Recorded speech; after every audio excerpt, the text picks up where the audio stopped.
assume you have tried this MCQ already.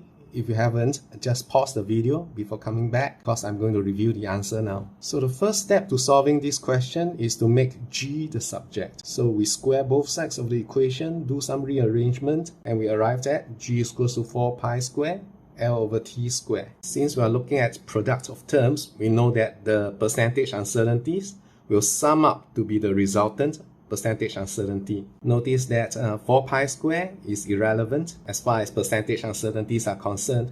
In fact, it's the power, right? The power that becomes a scaling factor.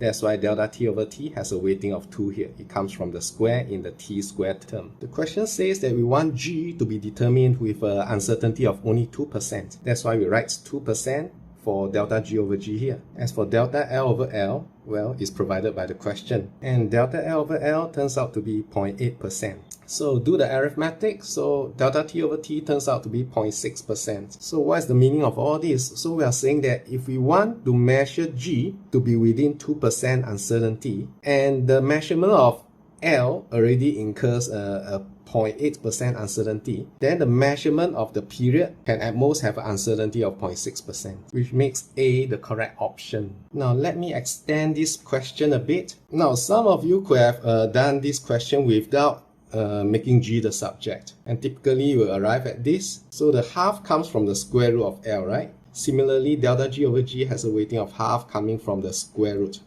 of G. If you do the arithmetics here, it turns out delta T over T is 1.4%, which is very wrong. But can you explain what is wrong with this approach? Hope to hear from you at the comment section. Ta-ta!